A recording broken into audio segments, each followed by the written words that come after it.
Last week on Ghost Hampton, by nightfall, Lyle's house was surrounded by ghost fans who read the reporter's stories online. Detective Georgie Hall, meanwhile, is staking out a suspected drug runner. Her boyfriend, Frank, calls her and describes the chaotic scene at Lyle's. Flo appears at Lyle's door and succeeds in signing him to a media contract. Lyle is smitten with Silk, Flo's boss.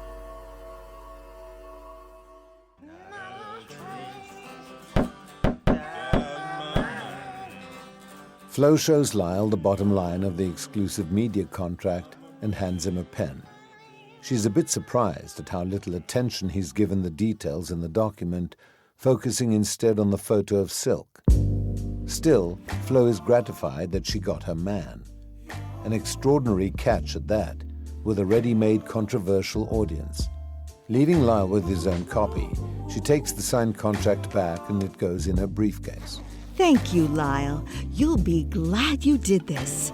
And welcome to the Fearcom family. Lyle nods. Beyond exhausted, the drumbeat outside seems to close in on him. He sees Silk in his mind as his romantic rescuer from all this, and Flo now as their trusty lieutenant. But then he sees Jules' plaintive face again, and the tombstone, Georgie's name. Flo makes ready to leave and stands. So, we'll be in touch first thing tomorrow, Lyle. It's best that you get your sleep. Sleep? Not happening. Not with the continuing nightmare of Georgie's predicted death. He knows he'll continue seeing that horrid tombstone when he closes his eyes. He decides to broach Flo on this disturbing, otherworldly topic, since she's a know-it-all. Let me ask you something. What do you make of this threat to my daughter's life? Flo holds her briefcase in front of her with both hands. She looks around the living room. So, your daughter...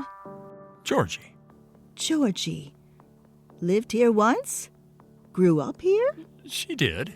Her mother was still alive and... But there are no signs of a young girl ever having lived here. No soccer trophy, no photos. Why is that? Well, my second wife, Dar. The one you don't talk about. Right.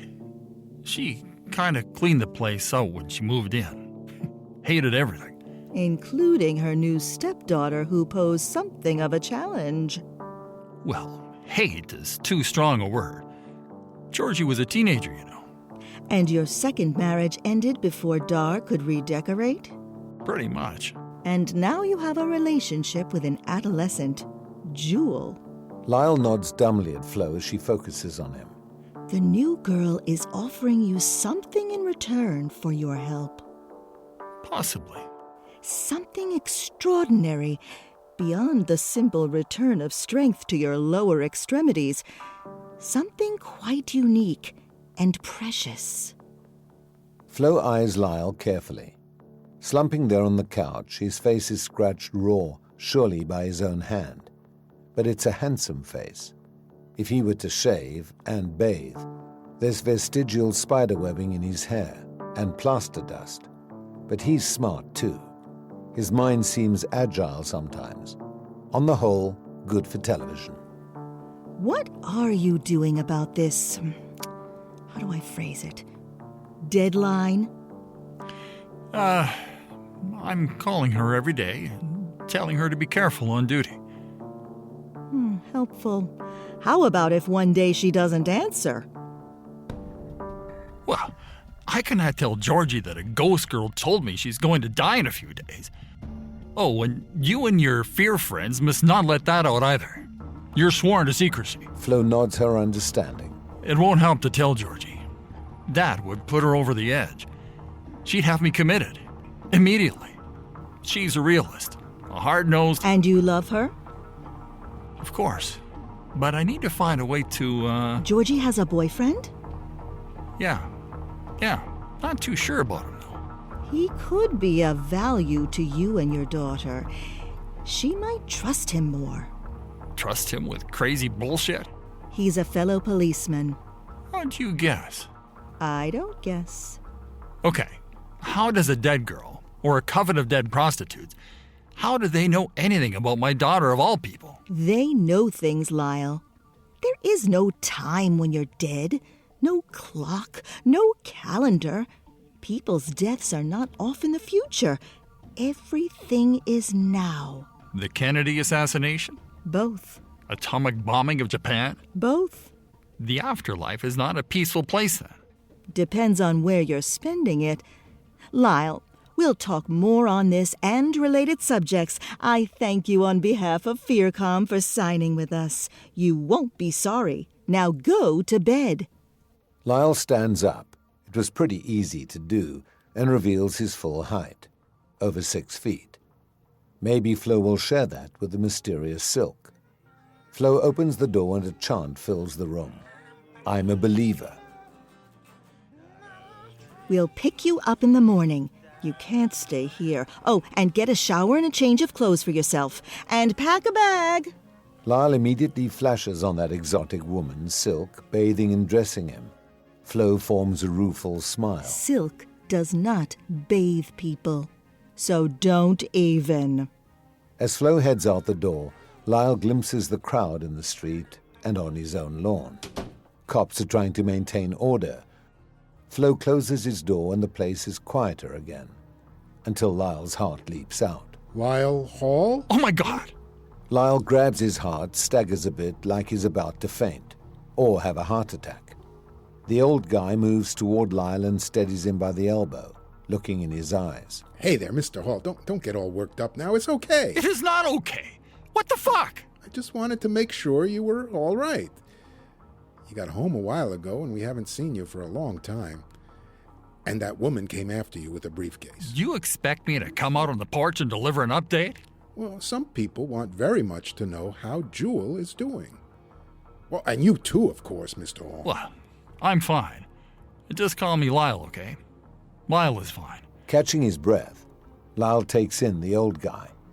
Tall, thin, wizened, a fuzzy white beard on his jaw, he's wearing a classic U.S. Army Vietnam-era fatigue jacket with commemorative pins, some medals too. Tired as he is, Lyle can read the man. He's not a threat, sees himself as a do-gooder. But it's everyone else outside who worry him. You see, Lyle, things like this have a way of taking on a life of their own. People move in with their tents, a movement is born.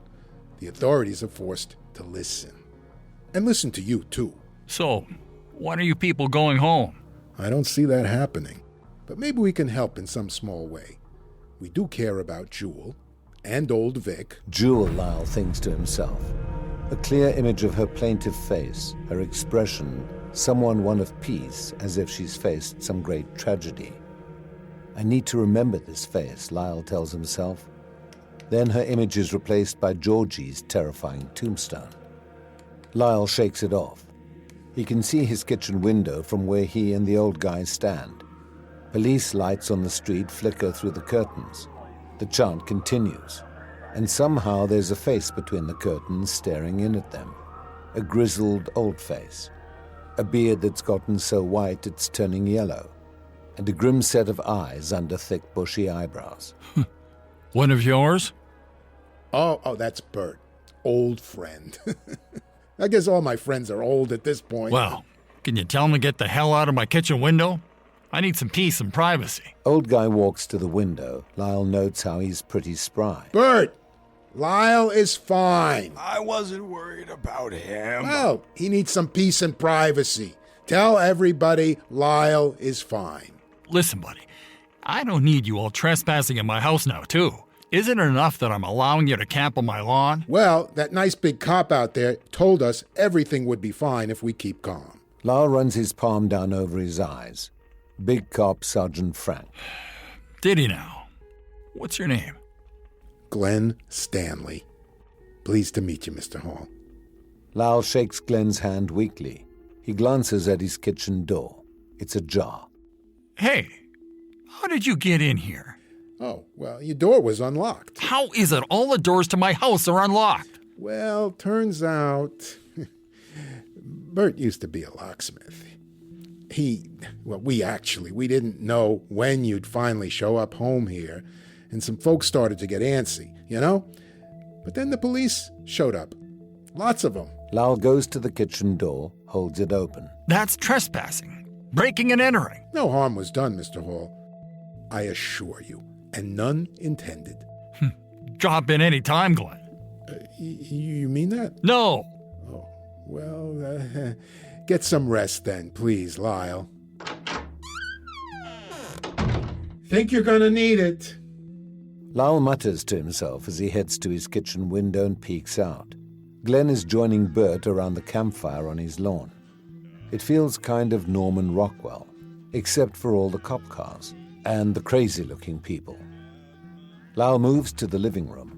His copy of the contract with Fearcom lies on the couch.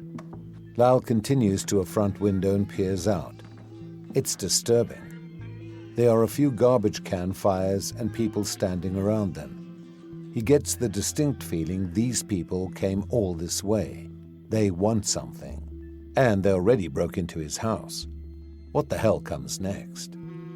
Lyle's phone starts to vibrate in his pocket. He takes it out. Oh, shit. He places the phone to his ear and, before he can speak, hears a voice he's been hearing for 30 years. Dad? Dad! What are you doing? Georgie, how are you? Been better. This call is about you, Dad. I'm okay. What about work? Are you on duty? Are you safe?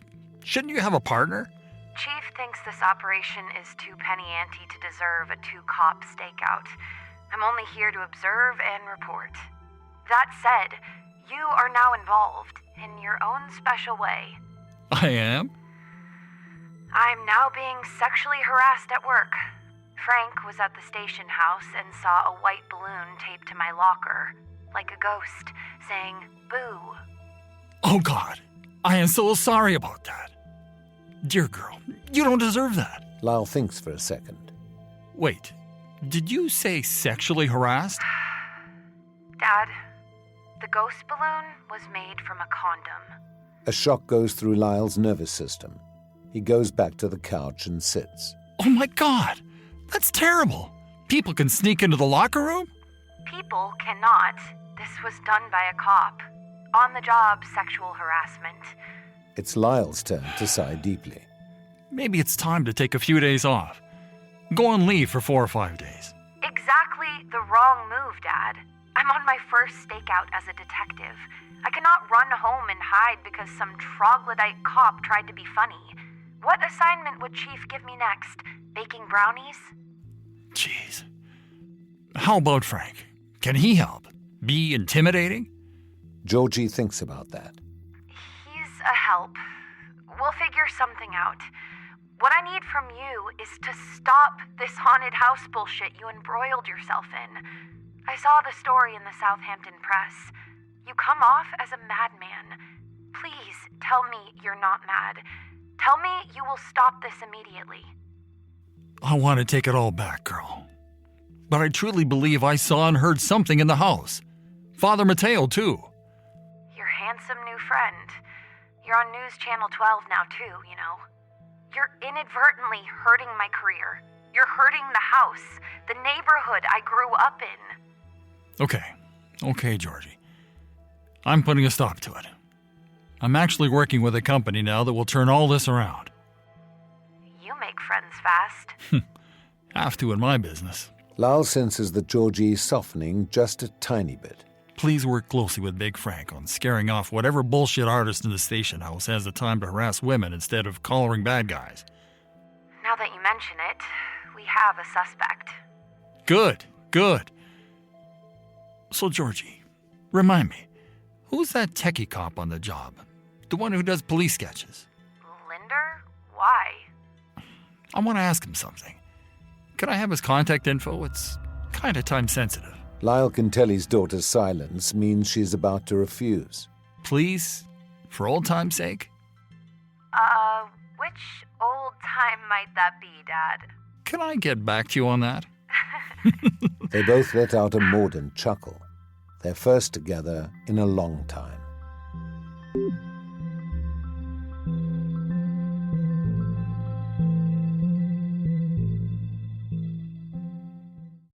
Hi, it's me, Flo. Remember me from Ghost Hampton, the podcast? I was secretly in love with Lyle Hall. Well, now I'm dead and loving it. But let's talk about you. If you loved listening to Ghost Hampton, you can now spend the summer in the Hamptons. The original episodes are back, and now new episodes will be dropping every Friday. I may drop in too, just to make Lyle feel guilty. Ghost Hampton, the podcast, is now streaming everywhere.